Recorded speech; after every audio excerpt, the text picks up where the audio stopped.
Hello বন্ধুরা, কেমন আছেন সবাই? আশা করি সবাই অনেক ভালো আছেন। এখন আসি হচ্ছে আমি রাস্তার উপরে, যার কারণে নয়েজটা মারাত্মক লেভেলের বেশি। আর আজকে আমি খুব ইন্টারেস্টিং একটা ব্যাপার দেখালাম।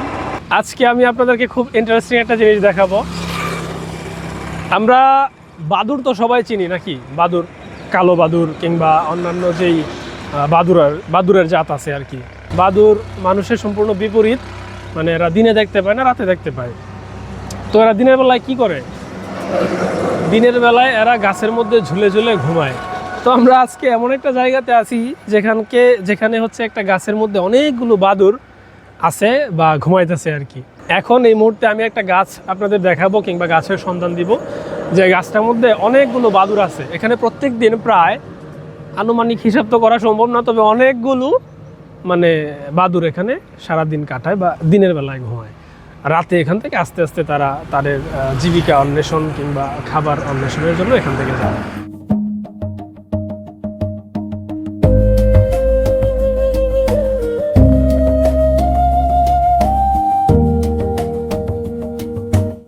ভোরের প্রথম আলো ফুটতেই দূর আকাশে ছোট ছোট ছায়া দেখা যায়।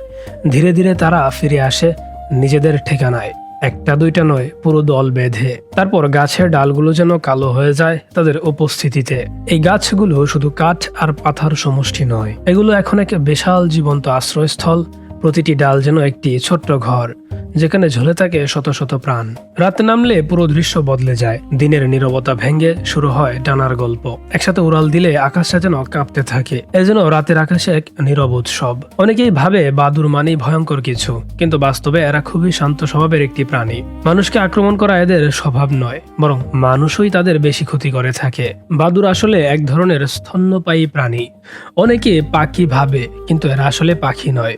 বাংলাদেশে সবচেয়ে বেশি দেখা যায় ইন্ডিয়ান ফ্লাইং ফক্স, যাকে আমরা বড় ফলখেকু বাদুরও বলে থাকি। বেশিরভাগ ফলকেকু বাদুরকে বলা হয় ফ্রুইট ব্যাট। এদের ডানার বিস্তার প্রায় 1 থেকে 1.5 ফুট পর্যন্ত হয়ে থাকে সাধারণত, আবার এর থেকে বেশিও হতে পারে। যেমন প্রাপ্তবয়স্ক এবং এই জাতের সবচেয়ে বড় বাদুরগুলো সাধারণত 4 ফিট থেকে 5 ফিট হয়ে থাকে, আবার অনেকগুলো 1.5 ফিট থেকে 2 ফিট পর্যন্ত হয়ে থাকে। এরা দিনে ঘুমায়, কারণ বাদুর হলো নিশাচর প্রাণী।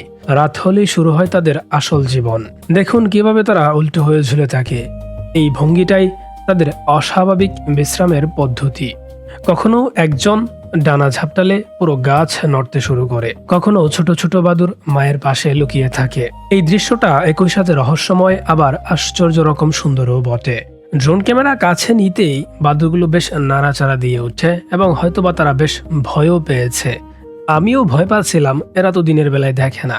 যদি আমার ক্যামেরার সাথে একটা ধাক্কা খায়, আমার ক্যামেরাও শেষ, আবার বাদুরও ক্ষতিগ্রস্ত হবে, হয়তোবা ডানাও কেটে যেতে পারে।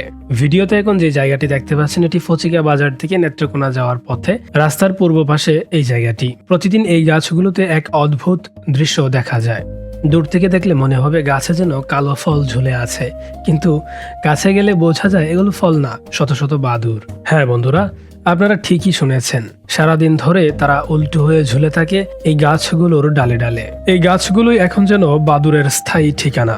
ভোর হতেই তারা ফিরে আসে রাতের খাবার সংগ্রহ শেষে। তারপর সারাদিন ধরে এখানে বিশ্রাম নেয়, এভাবেই ঝুলে থাকে। অনেকেই বাদুরকে ভয় পায়, কিন্তু প্রকৃতির ভারসাম্য রক্ষায় এদের ভূমিকা অনেক বড়। ফল খাওয়ার পর তারা বিভিন্ন জায়গায় বীজ ছড়িয়ে দেয়, ফলে নতুন গাছ জন্মাতে সাহায্য করে। একভাবে বলতে গেলে বন তৈরি ও পরিবেশ টিকিয়ে রাখতে বাদুরের অবদান অত্যন্ত গুরুত্বপূর্ণ। তবে একটা কথা মনে রাখা জরুরি, এদের কখনো বিরক্ত করা উচিত নয়। পাথর ছোড়া বা খুব কাছে গিয়ে উত্ত্যক্ত করা, এগুলো একেবারেই উচিত নয়, কারণ এরা বন্য প্রাণী, আর প্রকৃতির প্রতিটি প্রাণীই নিজের মতো বাঁচার অধিকার রয়েছে। স্থানীয়দের ভাষ্যমতে অনেকে এখানে ঢিল ছুঁড়ে এবং এদেরকে বিরক্ত করে। যাই হোক, আমরা এইরকম কাজ থেকে বিরত থাকব এবং কেউ যদি এরকম করে সেই কাজেও বাধা দিব। এটাই সেই গাছটা, যে গাছটাতে বাদুরগুলো থাকে, এই সেই গাছ। তবে এখানে বেশিক্ষণ সময় থাকা ঠিক না। আসলে নিচে দেখা যাইতেছে যে বাদুরের মানে মল মূত্র এগুলো আছে, বাদুরের মল আছে। এখানে বেশি সময় থাকলে টুস করে আমার মাথার উপরে পড়ে যাবে। এখানকার বাদুরের আশ্রয় বা এই গাছগুলো এখন শুধু গাছ নয়, এগুলো এক জীবন্ত গল্প। দিনে নিস্তব্ধতা আর রাতে অজানা আকাশের পথে উড়াল দেয়। প্রকৃতি আমাদের চারপাশেই আছে, শুধু তাকিয়ে দেখার চোখটা দরকার। একটা কথা বিশেষভাবে মনে রাখবেন, প্রকৃতির গল্প কখনো টিভির পর্দায় না, আমাদের চোখের সামনেই লেখা হয়, কিন্তু আমরা তা উপলব্ধি করতে পারি না। উপরে থেকে দেখলে বোঝা যায় এটা শুধু কয়েকটা বাদুড় নয়, এটা পুরো একটি ছোট্ট উপনিবেশ। হয়তো আমরা তাদের নিয়ে ভাবি না, কিন্তু তারা প্রতিদিন আমাদের আকাশ ভাগ করে নেয়। দিনে নিস্তব্ধ ছায়া আর রাতের মুক্ত আকাশের রাজা। এখানে প্রায় অনেকগুলো বাদুড় আছে, আর এই বাদুড়গুলো এখানে বেশ অনেক দিন যাবতই থাকতেছে। এখানে আনুমানিক কতদিন ধরে থাকে এই বাদুড়গুলো? অনেক দিন ধরে। এখান থেকে কি কোনো সময় জায়গা না সারা বছরই থাকে?